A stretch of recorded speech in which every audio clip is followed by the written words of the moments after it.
좋아요와 구독 그리고 알람 설정까지 부탁드리겠습니다. 안녕하세요. 네, 오늘은 저번에 제가 말씀드린 것과 같이 우리 아이의 자존감을 높이기 위한 방법. 이제 그 자존감 방법, 중요하죠. 네, 진짜 중요하죠. 그 자존감을 높이는 방법 중에서 여러 가지가 사실 있는데요. 그 중에서 오늘은 칭찬과 격려.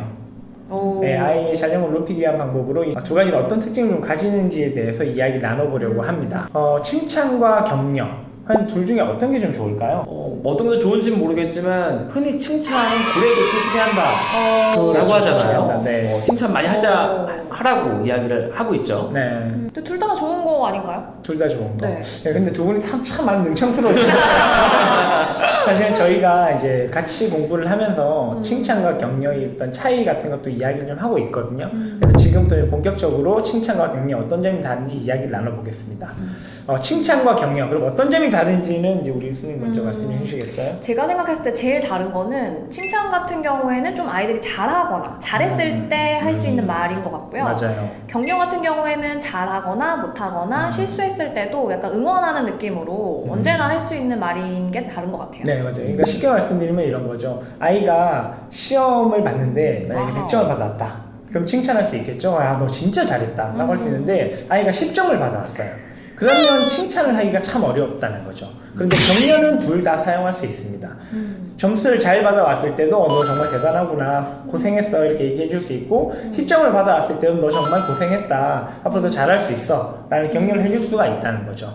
또 어떤 다른 점이 있을까요? 아무래도 칭찬은 좀 평가와 판단이 담겨 있는 것 같아요. 넌 착한 아이야.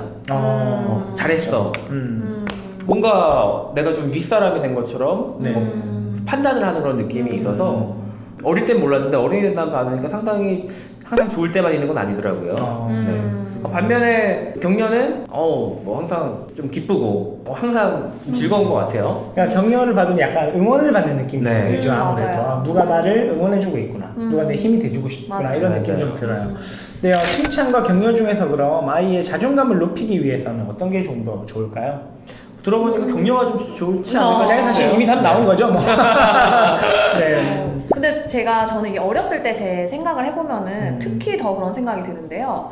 저는 사실 칭찬이 그래도 애들 입장에선 칭찬이 더 좋지 않을까라는 생각도 했었는데 제 어렸을 때 사실 모범생이어가지고 칭찬을 놀라시는데 굉장히 칭찬을 많이 받았어요. 근데 사실 그게 처음에는 되게 좋거든요. 근데 어느 순간 내가 그 기대치를 못 채우면 어떡하지? 이렇게 부담으로 다가올 때도 있어요. 부담스럽게. 네, 그래서 그걸 못 채울 것 같으면 그냥 안 하는 걸 선택하거나 이러기도 저는 했었거든요. 아예 그냥 포기해버린다. 네, 그렇죠. 그럴 수 있군요. 또 보통 칭찬이 결과에 대한 부분들이 많잖아요. 그래서 꼭 내가 시험을 잘 보지 않으면 안 될 것 같은 느낌. 항상 그런 불안함이 있었고요. 그러면 칭찬 이번에 못 받을 것 같은데 맞아요. 그런 좀 안타까움, 걱정거리가 항상 있었던 것 같아요. 그래서 격려를 받으면 좀 그런 걱정이 좀 줄어들고 앞으로 내가 잘해야겠다라는 어떤 자신감이 더 생기지 않을까라는 생각이 듭니다. 정선생님 요즘 칭찬도 좀 받으신다면서요? 학교에서 칭찬을 받을 때가 있는데요. 근데 와가지고 대뜸 잘생겼다 이렇게 얘기하면 누가? 야, 이 거짓말. 잘하시는데? 보고 계시는데요? 아니, 저도 알아요. 아닌데. 그러니까 기분이 별로 좋지 않다는 거죠. 내가 진심으로 안 느껴지고. 진심으로 안 느껴지고 또는 학교의 말에 뭐 잘한다고 이렇게 얘기를 했을 때 뭔가 이 사람이 나한테 무슨 의도를 갖고 있지 않나라는 또 생각이 들거든요. 그래서 칭찬이 항상 좋지만은 않다. 다를 수 있다는 것을 좀 느끼게 됩니다. 근데 사실 사람마다 인정에 대한 욕구가 있긴 하죠. 다른 사람으로부터 판단을 받고 인정을 받는 것보다는 사실 나 스스로 이걸 해내야겠다는 생각을 가지고 의지를 가지는 게 훨씬 더 중요한데요. 그런 의지나 의욕을 북돋아주기 위해서 응원하는 것으로 격려가 훨씬 더 아이들 자존감을 높이는 데 유용하지 않을까라고 지금 생각이 됩니다.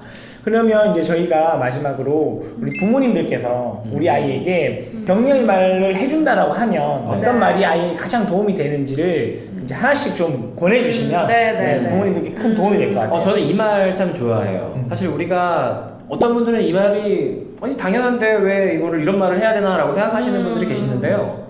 고마워라는 표현이에요. 고마워. 네, 뭐뭐 해줘서 고마워. 아이가 지 방을 스스로 정리했을 때 그걸 당연하다고 여기지 말고 네. 이렇게 잘 해줘서 고마워, 규칙을 잘 지켜줘서 고마워 라고 말하는 어떤 용기가 필요하지 않나라는 생각이 듭니다. 근데 저도 이 말씀 진짜 공감해요. 그러니까 부모님들 중에서 그냥 당연하다라고 생각하시는 분 진짜 많으시더라고요. 그럼요. 근데 사실 어떻게 생각하면 또 세상에 당연한 건 별로 맞아요. 없다고 저는 생각하거든요. 네. 그래서 아이가 어떤 행동을 잘 해주고 열심히 해줬을 때는 되게 당연한 게 아니라 늘 고맙다라고 표현해 주시면 큰 도움이 될 것 같아요. 네, 알려주셔서 고맙습니다. 와. 시청해주셔서 고맙습니다. 저기 오셨어요. 방금? 네, 시청해주셔서 고맙습니다. 빨리 하세요. 고맙습니다. 네, 저는 이제 저희 반 아이들한테 제가 되게 많이 사용하는 격려의 말 중에 하나인데요. 억울했지. 이 말을 저는 되게 많이 사용해요. 그러니까 그 칭찬이랑 그 격려가 가장 다른 점이 격려는 좀 힘들거나 아이들이 속상할 때도 할 수 있는 말이잖아요. 근데 그 중에서 저희 반에 어떤 아이가 좀 억울한 일이 많은 친구가 있었어요. 그 친구한테는 다른 어떤 그런 격려의 말보다 억울했지, 속상했지, 괜찮아 라는 그런 말이 아이의 마음에 좀 많이 도움이 되는 것 같더라고요. 공감해주는 말이죠. 네, 우리가 다시 말하면 이제 공감을 해준다는 얘기인데요. 그것이 격려와도 관련이 있을 수 있겠네요. 네, 그렇죠. 충분히 관련이 있죠. 이제 아이의 감정에 공감해주면서 아이에게 응원이 된다라는 이제 느낌을 가지시면 아이가 공감을 해줬을 때 내가 힘을 얻는다라고 느끼거든요. 진짜 힘 받겠네. 네, 그럼 이제 충분히 격려로 포함될 수 있을 것 같습니다. 저는 제가 교사로서 혹은 부모로서 가장 좋은 말이라고 생각하는 게요. 격려의 말 중에 믿는다라는 말이에요. 뭐 선생님은 널 믿어. 혹은 아빠는 널 믿어. 이렇게 믿는다라는 얘기를 해주니까 아이가 아빠 나 이거 잘못했는데도 괜찮아? 이렇게 얘기했을 때 그럼 괜찮지. 다음에 더 잘할 수 있을 거야. 아빠 너 믿어. 이렇게 얘기해주고 혹은 선생님 저 이렇게 잘못했는데 괜찮을까요? 그럼 다음에 더 잘할 수 있는데 선생님 너 믿어? 이러면 아이들이 훨씬 더 힘을 얻더라고요. 그래서 격려의 말을 이렇게 많이 사용해 주시고 잘 사용해 주시면 우리 부모님들의 자녀들이 큰 힘을 얻고 자존감을 높이는 데 많이 도움이 될 수 있지 않을까라고 생각해서 주제를 한번 만들어 봤습니다. 네, 저도 아이들한테 사실 격려를 가르칠 때 격려란 말이 좀 어려울 수 있거든요. 네. 힘이 되는 말이야 라고 얘기를 하는데 지도쌤 말씀 들으니까 진짜 힘이 나는 것 같아요. 네. 아 진짜요? 네. 일부러 그러시면 안 돼요. 네. 진심입니다. 네, 근데 우리 부모님들도 사실 힘을 많이 받으셔야 돼요. 맞아요. 부모님들도 힘 내십시오. 네, 오늘 정보 중에서 궁금한 점이 있으시면 댓글로 남겨주시면 제가 또 댓글로 같이 말씀드리고요. 네, 오늘 저희의 영상이 도움이 되셨다면 좋아요와 구독 그리고 알람 설정까지 부탁드리겠습니다. 감사합니다.